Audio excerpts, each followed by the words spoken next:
Bonjour, bonsoir, ça dépend de l'heure où vous avez un biso bandeko balandi ya Tika télévision. Merci pour la vidéo pour l'accent toujours à Maya Kosala. Na betano mkena bino pona koyamba to pe kozela makambo ezali koleka na kati ya mboka na biso pona bayi mboka oyo bazali vraiment 100% congolais comme d'habitude to mesala koloba.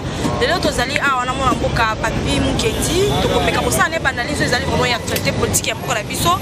Directement na ko balade ya ko pesa impote et puis na ko pesa mpote na ba boss na Papi Jelina Rifan Kisombe na boss na répété Mama Jelinda ya Kaembe futur député de 2023 abiende Mama Jelinda ya Kaembe futur député de 2023 bino mo mona kini to saki descente maman alingaka ba mama na ete ba veuve balela te bino mo mona kini ngasile ko sepesa ba mama pona ba fête oyo na posa nte mo velu kaluka Serge na kati ya Londres na posa nte mo vedu ndu kandolo na kati ya Canada directement na pesa mbote na mona mboka Papi Mukendi.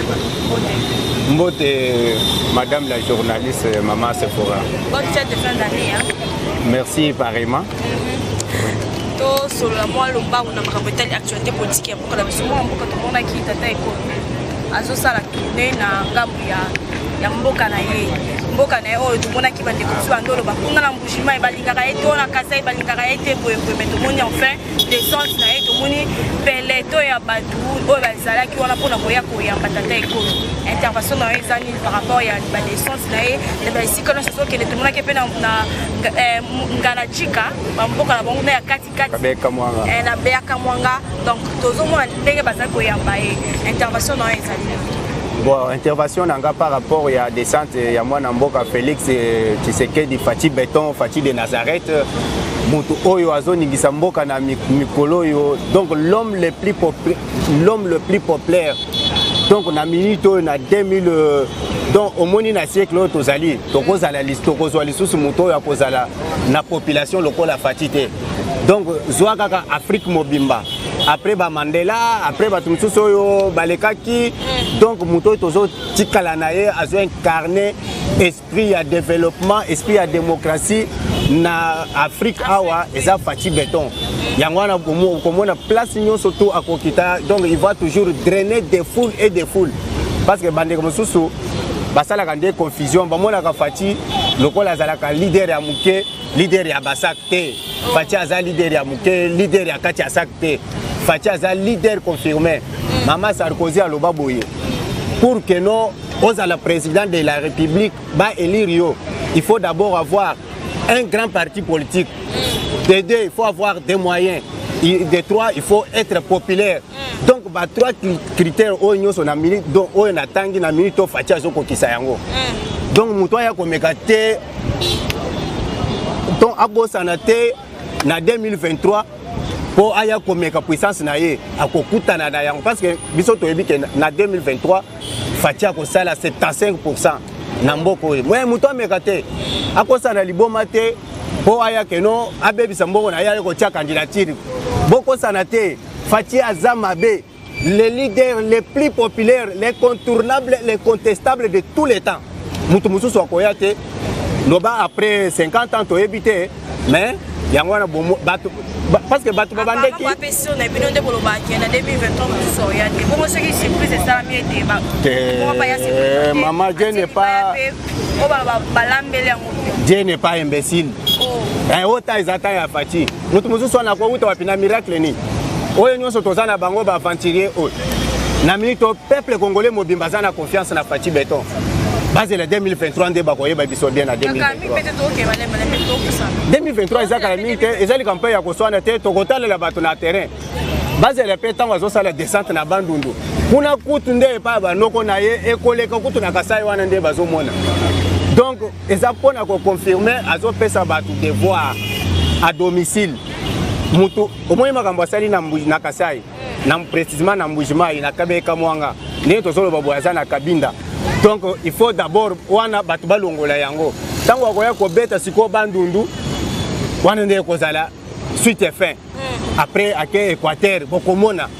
Donc Fati likambuku tu ya popularité biso na UDPS tolobela kango te ezaka déjà na makila na biso wana eza vaccin wana bakambo ya popularité totikelango ba petit politicien lokola ba Fayulu totikela ngo balisanga bonganga ba muzito bango nde balukaka bayeba keno baza pena mwa portion ya population mais bazo convaincre kaka te mais na minute oyo biso to eloko tokomi koluka to salela le peuple congolais donc tout le peuple congolais à l'aise social ya peuple congolais à se sentir réellement que non aza congolais makambo ya popularité on a déjà confirmé c'est déjà passé alors tokoya te na pouvoir pour to banda ko swanela to prouver que non il faut to prouver volonté o to zana ngo ya ko salela peuple congolais à se retrouver nde siko fatia zana kati ya kobunda de façon que non boyebi que non le tant que en 2022 et donc couverture de santé universelle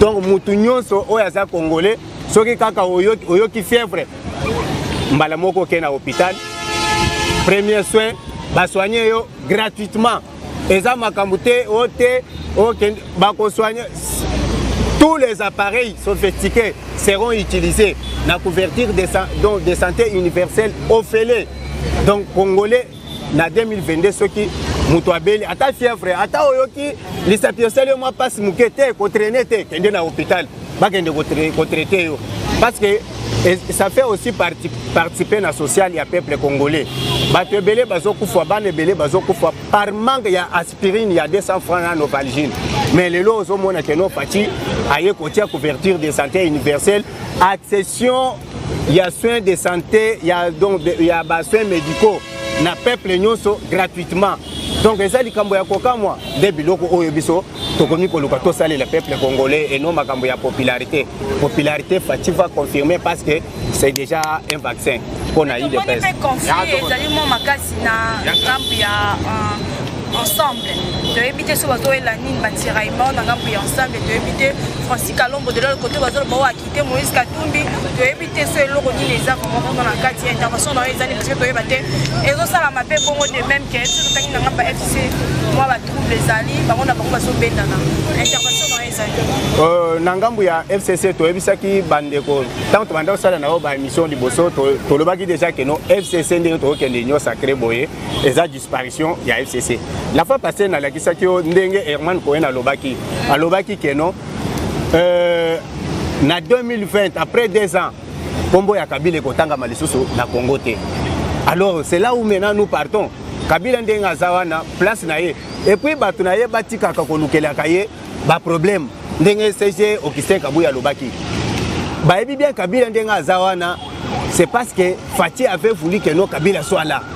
Ce qui Fati te peuple congolais alinga kasila na Kabila kala mais Fati a lobby que non mutoana azala parce que bien que malgré tout ce que Kabila a fait pour les Congolais le mal que Kabila a fait pour les Congolais Fati a lobby que non tous ala na wana azala mais bango à chaque fois bazo s'agiter Kabila ngo ba photo partout ndeko na ye oyo président Eduardo dos Santos après pouvoir akimaki azala ki na Portugal après Portugal ye wana azongi na nini na Angola akeko batama na ye donc ata mukolo moko te okomona ye atelemi quelque part azui photo pour la kisabatu keno azali Kabila donc rêve na ye wana ko la kisaba photo ke azali batu bazana posa na ya biloko na wana zo sala te Kabila aza moyibi Kabila c'est quelqu'un qui a détruit ce pays mais tango zo luka azo so ba photo pour la kisabatu keno existence na pour aya ko sala batu nini aya ko songela lisusu ata donc et puis na Congo batu ya mayele bazate biso muto biso tozaki na ye ya mayele zaka mukuse wana lokola Kabila nde azaki na mayele na Congo na miso na ye mavondo ndenga za wana nde ye azaki na mayele na Congo est-ce que batu ngo bazana posa photo na ye bote ezalaka te mavondo mwindo alekina likala na mwindo na siko ba photo na azola kisa on peut parler d'autres choses mais on vérifie il faut toye bisaka ye bongo po ye betozana besoin biloko na ye wana te atika ka ba photo na biso tozana ngote et puis soki azo exagérer toye bisaka ye place na ye ezaka na cellule ya makala eza libanda te aza libanda ye bakeno eza grâce à Fati mukolo Fati akolo bakeno Kabila kota makala Kabila akozala arrêté. Oui, parce qu'il faut protéger. Il faut protéger parce que Azamo Ibi Nabiso Tozana et Toebi Mugolini Tokotia na prison. Fatinda Azana date au Kabila Kota na prison. Ce qui va y bagate. qui peut bombo et c'est qui excuse qui c'est parce que boire à bombe nanga bu ya beni na mokolo zaki ya Noël le 25 décembre tout moni ba mort tout moni ba cassure ya ba kiti ba nini intervention na ezani parce que éviter bombo wala nini ya ko boire comme wana e bana intervention na yo ba na yo par rapport ya ouais, maman Sephora, merci pour la question. Il y a intervention, pour un problème, il y a béni. Au moment où tata mon conseiller école Félix Antoine Tshisekedi aza na mbujima itango sali discours na ye. Ayebisa ki bande kona biso ya mbujima ikeno bino botonga kanga keno banda na zu pouvoir ngai na kendaka kaka na est la République démocratique du Congo makambu nyonso na sala kaka na ba epa ba bokilo nanga. Eza bongo te. Ndenga lobaki badi banujinga malu amafi malu adibene muchima ni bene lukinu balwa bwa kutu diviser c'est-à-dire kutu kubweja division munga chimo c'est-à-dire makambo nyoso bayebisaka bino eza ya lukuta na yo kaka kuna na est la République démocratique du Congo problème ezalaka kuna alobi que non bien que ngai na zande kona bino tozui pouvoir mais pouvoir eza kaka pona kosala na Kasai te pouvoir oyo tozui eza keno il faut tosala ngo partout na Congo maintenant problème oyo tango na ye na pouvoir na kutani nango problème ya liboso na est la République démocratique du Congo bande ko na biso bazo souffrir mingi bazana problème alobi bino kutu awa zala ezali mais quand même boza vivant boza na kimia ceux qui obimi na tongo ozongi obimi na tongo na pourquoi okozonga ozokende bilanga ozongi lisusu na ndako na yo à part nzala mais kuna na est problème ya nzala ezali soki bande kwana pe babimi na tongo akayata asala bilanga aza na espoir teke akozonga na ndako na ye donc c'est yangwana na lobaki keno parce que biso nyonso na Congo il faut tozala na kimia place alobaki keno omoni alobi soki donc peut-être que le muchota ni problème où il faut d'abord toucher problème de façon que non problème à douchika tout ça ni ditalala c'est-à-dire ce qui n'a pas problème ezali il faut d'abord chercher à terminer ces problèmes à s'occuper de ces problèmes lorsque maintenant il y aura la paix la sécurité à ce moment-là on va s'occuper d'autres histoires yangwana nalobaki que non il faut nanu na kende na bandeko nanga ya est bandeko na bino bandeko biso nyonso toza bandeko il faut nanu topesa kimia na est la République démocratique du Congo alors ce n'était pas que non na kenda ki kuna na bosana ki bino nde place à lobby que non bino boza machi ya mumeno makila nanga ça donc vous êtes mon sang ngana ko bosana binoté bien que vous êtes mon sang mama tangu to lobby machi ya mumeno ezani omoni makila soko za na makila na munoko na yo tango ozobwaka okobwaka makila wana nyonso te ero ozobwaka makila mususu ekotikala na munoko okomela yango c'est pour vous dire que non ngai ata nasali bino mabe mais je resterai toujours votre frère et puis na ko trahir bino te de place à lobby que non boicha na mitu na bino bozala na patience nga na ko trahir bino te parce que boza makila nanga Machia Moumen, même Jésus de Nazareth. Jésus a zoé bisabatu que non. Ngai nzete ya mobeso bazo salanga boye. E bongo bino ba nzete ya kokauka. Est-ce que alobaki ke batu nyonso wana bazawana bazalaki bana ya Nzambe? Alobi ngai mwana ya Nzambe bazo salanga boye. Kasi bongo bino batu mususu. C'est-à-dire même Jésus, tango bazo benga ye Jésus de Nazareth, mais babotaki ye na Galilée. Azalaki na epa na bango mutu nyonso azake pa na bango Kabila toyebi ke pa na bango eza na Rwanda Katumbi toyebi ke pa na bango eza na Grèce Fayulu toyebi ke no epa na bango eza na Sénégal donc mutu na mutu oyo tozaki toza na ye na baza na bandeko na ye azape na place oye auta fati na Congo awa epa na bango eza na Kabeya Kamwanga na province ya Kasai Oriental alors batu oyo pe babunda parce que alobelaki yango et puis alobi ke non au Congo, nous sommes une province et puis un peuple le plus haï. Mbatunyo kabikole balinga kabisote na Congo alobaki yango na Kabeya Kamwanga. Ayekola qui s'appelle Lisusu Keno na kaka na Kasai wana parce que bato ebele ba revaka. Balobaka na Kasai tozaka na jama te. Alobi ba richesse tozana ngo ebele. toza na cuivre, toza na cobalt, toza na zinc, toza na nickel. Donc alobi biso babanda ko benga biso balengela ba kotinta dimino, c'est-à-dire batoyo biso ba tribu misusu e bandaki koluka keno baba le biso to se marier na bango pour que to changer na bango culture na biso et puis to changer na bango to se changer na bango ba culture bazwa pe ba image na biso na ba famille na bango bazala pe na bandeko oyo bauti na province ya Kasai oriental. Donc soki obali muluba, c'est-à-dire tu es béni. Donc donc nous étions considérés la province qui a des hommes et des femmes les plus belles et les plus beaux du Congo. Dans les jours qui viennent,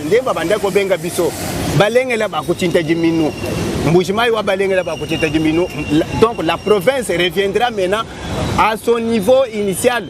Nous allons être considérés toujours bakozongi c'est le biso kombo na biso na balengela bakuchinta jimini yangwana nde omoni que non les problèmes wana lobby problème wana tongisa kanga mingi ya esa République démocratique du Congo na la kate pona bandeko na biso ni fo bazwa kimia. Alors chose grave maman boyebi que tangu bato bazo bakomi lelo liboso bato wana ba occupaki ba bastion bazala babanda ko sala ils faisaient des lois. Mais aujourd'hui, lorsque vous voyez que non, ils ont changé maintenant le combat. Bakimi siko na kosala mibeko ko bunda na manduki kosala guerre ouverte bakesiko baluki siko babandi terrorisme, c'est-à-dire les positions de faiblesse. Bakomi siko na ba position de faiblesse, yangwa no moni que non bakomi ko créer baka isolé, muto na kei na boîte. Ko akota na boîte akende kotika bombe na ye. Alors tant ozo kende kotika bombe garde corps oyo azalaki wana oyo ya boîte amonaki muto azo ya mais il était suspect abandi siko kotindika ye de façon que non akota na boîte te kotindika oyo azo tindika ye mbala moko muto na s'exploser nde aye ko bomisa bandeko na biso na 6 personnes. Donc les problèmes à l'est de la République démocratique demeurent, mais ce n'est pas comme auparavant.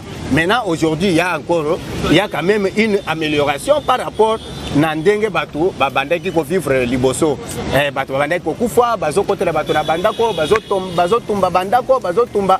Tout ça c'était du désordre organisé ensemble avec ba Fayulu avec ba Ambongo avec ba Utembi parce que Fatia Lobi et loko ezoboma Congo na Mbujimai et loko ezoboma Congo eza motema mabe et loko ezoboma Congo eza motema mabe wana eza que non motema mabe wana eza que bato bazana motema mabe eza ba Ambongo ba Utembi ba Saint-Chole ba Fayulu ba miyibi ya minene nde nazotanga wana ba kamere bato babomi Congo oyo naki moyibi parce que alobi tango ayena pouvoir eloko mususu il faut aloba qu'il faut nalité nango il faut aliter à instaurer état de droit. Dans l'état de droit, pour que l'état de droit puisse bien fonctionner, il faut suspendre, lutter contre la corruption. Corruption, on a besoin de caméra, champion na corruption. Moyibi aliboso oyo bana nyonso bayibi ata mwana desa. Accorder liberté provisoire. Oui, accorder liberté provisoire batu bazala na kimia caméra donc liberté provisoire conditionnelle caméra kotika la kozala premier ministre na mboko yote. Batu bas tika kosala confusion tango tibala zalaki na prison. Tibala bapesa ki liberté provisoire. Tibala batikala ko juger yete. Est-ce que nani amona ki place procès ya Tibala elekaki na tribunal nini procès ya Tibala elekaki batika kosala confusion ya makambo ya Tibala. Tibala ezalaki arrestation ezalaki d'abord interpellation. Lorsqu'il a été interpellé ba libéraki ye bongo bapesa ki liberté provisoire pour l'observer. Mais Kamera a été déjà condamné. Kamera s'était condamné bien qu'on a suspendu donc on a suspendu condamnation oyo bapesa ki na niveau ya cour ya cour d'appel akotisaki donc requête na ye na niveau ya cour de cassation. La cour de cassation a réduit maintenant on a suspendu le procès mais pas la peine de Kamere. Kamere est condamné à 13 ans de prison. Le procès de la condamnation de Kamere reste encore et existera pour toujours. Casier judiciaire ya Kamere est déjà avisé, ils ont déjà un problème. À côté de la premier ministre na mboko yote. Toyebi bato bazo sala biloko wana c'est lui-même Kamere. Ils ont comme ballon d'essai pour que amona komi il est en train de travailler que non aluka mobulu. azala na kimia aluka te bazongisa ye na prison ata mokolo moko te camere d'abord tant bato bazoloba na makambo ya remaniement nani ngo ayebisaki bango na remaniement bakoremanie premier ministre te premier ministre bakoremanie te nga nazoyebisa bato remaniement fati ya kosala c'est pour réduire d'abord la taille du gouvernement ndenge eza wana na 56 ministères fati alobi que non il faut à réduire bango bakosala ba fusion ya ba ministère mususu ministère neti ya sport et loisirs il faut bazongi sango na ministère ya jeunesse ministère ya aménagement du territoire il faut bazongi sango na ministère ya environnement donc bakoso ba ministère oyo mususu ezaka ya tina te ba fusionner yango ministère net ya enseignement professionnel il faut bazongi sango na ministère ya enseignement bakomi sango ministère ya éducation. C'est pour réduire la taille du gouvernement afin à ce que nous qu'on puisse éviter de dépenses. Parce que les lois qui va nommer ba ministre, ou puis que va pesa bango ba indemnité de sortie, ba oyo ba koya ba ko pesa bango frais d'installation. Alors tout ça c'est toujours occasionné des dépenses dans la caisse donc au trésor public. C'est ainsi que Fatia Monique non pour ne pas encore occasionner trop de dépenses, il va maintenant réduire la taille du gouvernement. Réduire la taille du gouvernement, cela ne veut pas dire que non, on va toucher les chefs du gouvernement. Non, on va réduire le ministre qui ont à leur charge la responsabilité du département. C'est ça ce que Fatih va faire avec le remaniement du gouvernement. Et puis, je mets en garde d'autres personnes. Quand on va faire le remaniement, chaque fois que non, ces ministres-là n'ont pas bien travaillé ou bien n'ont pas bien fonctionné. Nous sommes en politique. Ceux qui ont poste à un certain moment, il faut balongola pour nous faire bande comme sous bazape na makanisi ya koya ko contribuer ko ajouter na oyobino bosali. Même les conseillers du président basali déjà 3 ans. Balobi te que tango bango balungu donc bazawana bazo pesa président ba conseil ya mabe bazo travailler son entourage travaille. Il y a des gens qui ont mal travaillé, il y a aussi des gens qui ont aussi accéléré, qui ont aussi bien travaillé. Il faut encourager. Maintenant, il arrive à ce que non, il y a eu des personnes, ça n'a pas été belé. Dans le cabinet, il y a le président, à côté de la bateau, Bango Moko Bassala 50 ans, aussi longtemps qu'il y a encore d'autres personnes qui sont en chômage. À ce moment-là, il faut assez qu'on puisse récompenser aussi les autres qui sont là. C'est ainsi qu'il va faire aussi le remaniement dans son cabinet pour changer son cabinet. Et ça, un problème avec les bateaux, ils vont travailler, mais ils vont travailler la diffamation. Merci. Pour la émission, la mission de Moni Arda Kabambi a retiré plainte pour la Ferdinand Kambere. Il y a Beta qui est, papa qui est bouteille, tout le monde qui va vidéo, tout le monde qui a déconseigné. Mais tout le monde a fait ainsi pour retirer plainte pour l'accusation qui portait contre Ferdinand Kambere. Intervention dans le d'abord, on a adjoint à Kambere, on a considéré que comme c'est un aventurier, je peux le dire, parce que Mukoloye a l'obaki que Bazokisa qui est, oh non, j'ai fait à l'hôpital 2 jours. Mais tant qu'on a mis 2 jours, pour toi, Bazokisa qui est, il faut à la tana spaladra, tout le monde yango. Bazaba tout le monde ça la film. Ndenge bakangisa ki ye moko pe a retirer lisusu plainte na ye alobi que non pour na ye à s'acquitter na problème wana c'est bien, c'est pour aussi montrer l'existence de l'état de droit. Ceux qui muto azo se sentir mal à l'aise, aisé, donc il va toucher na ba droit na ye, il est libre d'aller porter aussi la plainte. Mais le quoi la porter qui plainte a jugé que non bakende ko ranger yango à l'amiable.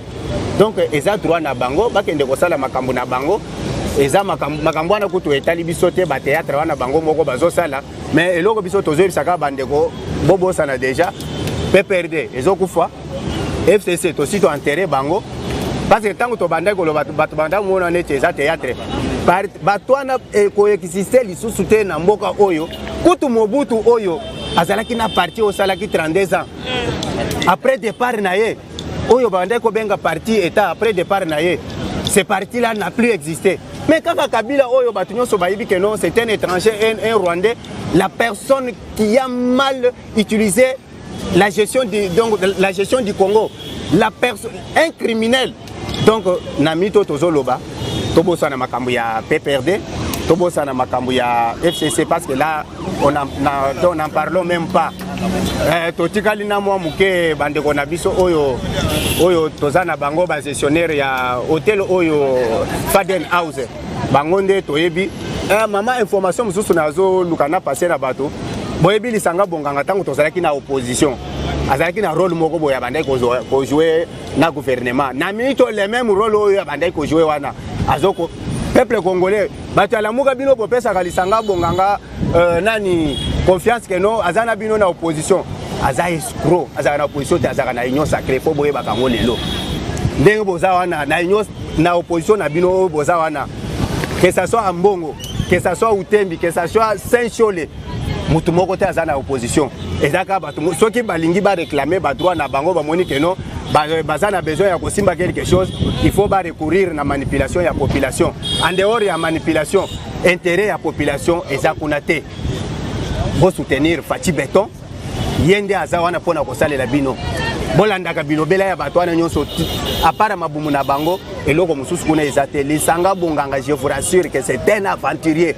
J'ai de vraies informations na oyo etali lisanga bonganga makambo azo sala. Lisanga bonganga tanto zaki na opposition omoni ndako na ye azaki nango na lemba awa muto abandaki kofutela ezaki André Kimbuta. Lisanga bonganga chaque fois soki toza na marche abandaki kokende kopesa André Kimbuta ba itinéraire ya ba marche wana ndenge to organiser yango ako tekele ti makambo nyonso tu babandai ko solola na Etienne Tshisekedi awa lisanga bonganga ndenge bazomona wana azokende pa ya Kengo Adondo azopesa ye mbongo azosala meeting pona kofinga Kengo Adondo, c'est-à-dire c'est sa façon de faire la politique.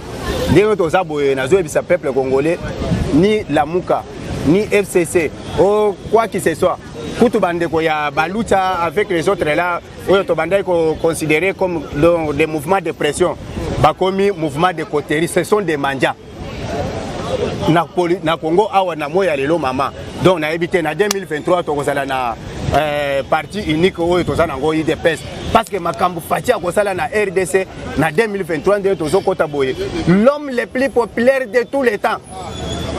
Donc akotika la lokola Nzambe soki alobi abimisi parole na ye batu nyonso ba exécuter ne olandi tala mwana asali nzembo abeteli yango Fati Beton tozo yebisa batu ke na minute batika kolanda théâtralisation wana ya kwambrier population biso nyonso tozala main soudée tozala bomoko toyebi ke mboka touti nango na musika tolobi ke Fati aza parfait mais il faut Fati moko alobaki tango azaki tango akomaki président ya Union africaine alobi je regrette comment ces peuples ici maltraités cautionné à chaque fois bango bazozwa biso au lieu que ba coincer biso au lieu que ba interpeller biso bazala très sévère envers biso mais bango bayaka kobetela biso maboko bayaka kosala une sorte ya adoration vers les autorités. Or, nous devons être très sévères avec les autorités. Na ebisi ministre économique keba na biso tozaba tunayo tika na escroquerie na yo wana. Ba aventure wana ozosala bande kona biso nyonso tozozela ba sirigele wana ebima. Mbongo eza na bandako tozozela tosomba carton ya soso na $27. Na tosomba carton ya sirigele ya Thomson na $10. Ministre tika aventure wana ozosala biso. Lelo tokomi le 31 mama biloko ebimite ministre ya za escroc boendeni azo sala kaka théâtre o biloko ekoyaki na Kasangulu mais donc biloko ekoyi na Kasangulu donc awa ezokoma te nyonso ekoyi na Kasangulu nyonso ministre atika escroquerie biso tozozela keno soki obimiseli biso biloko na biso te mbongo ba dépensaki $6 millions na Namibie ministre akena na Espagne akeko sala aventure akena na Espagne po akende ko sala commande akena ye tourisme akeo tala ba match ya ba Barcelone na makambo susu mama est-ce que baati ye biso mutu na yo apese biso candidaté ministre akomi tokomi ko bimaneti bato ya lukuta na Espagne okenda ko sala ni donc yo ye na donc aujourd'hui responsabilité pour bando kende ko sala ba tourisme na Espagne mama ministre wa saka ina peuple congolais boendeni. Merci pour l'emploi de mon la super émission la biso numéro na yo. Ouais, maman numéro nanga eza plus 243 85 13 653 plus 243 85 13 600 et puis 53. Nazo souhaité bande ko na biso o nyonso bakolandanga na kombo ya Papi Mukendi na souhaité bango le meilleur vœu de l'année. Donc année oyo tozo banda ezala année ya espoir pour le peuple congolais mais tous allons être vigilants envers nos autorités qui nous dirigent. Tout soutenir bango, tout ça critiquer bango te. À chaque fois, tout se plaindre. À chaque fois, tout ça donc ce n'est pas la RDC qui est le pays le plus pauvre du monde. Tout ça na bango comme sous ce que boye maman. Bolanda kende na brasa awa maman. Ce que na brasa de pointe de brasa jusqu'à Pointe Noire. Okokuta peuple mususu na noyebi courante. Batambola kakutu makolo. Donc c'est le peuple aussi le plus malheureux. Namboka ya dictature lokola ya Sassou Nguesso. Là où règne la dictature, il ne peut pas aussi y avoir les développements. Parce que bon, on va se plaindre. Le col biso, tous se plaindre à tout moment, tous s'attaquer na ba dirigeant na biso. Donc na minute c'est parce que tous ont battu. Mais problème il y a projet, il y a donc Kinshasa sans trou. Ba journaliste batika confusion. Kinshasa zéro trou. Ba journaliste batika confusion. Musala tango ezo salema. Chaque chose, tous en a début, tous a peine à fin. Tous en a calendrier. Merci. Donc, on va travailler dans l'espace. Mutombo Israël, tika escroquerie na yo mutombo. Kebana yi de peso tous a bande ko na yo te. Fati a utu ko kota na pouvoir ka kasiko. Asali na nu génération te oyo solo bakeno, il faut balongola ba génération ya Kabila, génération ya Mobutu, ya Mouzé et puis balongola na génération ya Tshisekedi. Kebana ba aventure wana ozo sala. Wana ozo sakana. Donc, ozo kende ko toucher ce qui te se rappelé na makambo et te vivre na ba pouvoir et le cas maman mutombo keba kozanga place à kotambolela mbongo ba pesa ko na olive kozanga place à kolie lango. J'ai dit et puis je vous remercie. Merci fidèle internaute pour ma émission la biso. Merci aux accrochés parce que j'ai Tika Télévision. Bonne année et puis bonne fête de fin d'année à tous. Merci à chaque fois de la toujours sur ma caméra. Merci à Mac Muzel.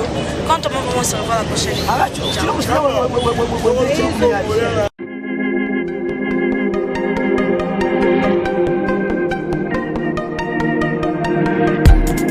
Après 25 ans d'expérience, eh oui, de 1995 jusqu'à ce jour, Eltonston, l'unique shop congolais de Londres, la Grande-Bretagne, Tilalong, et Salikosa la fierté à la communauté Nabiso, et surtout, il y a un homme d'affaires congolais sérieux dans la diaspora.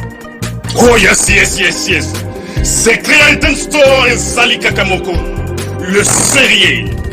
À quel na service qui toko na ba client na yé. Avec ma produit, il y a première classe, il y a qualité supérieure.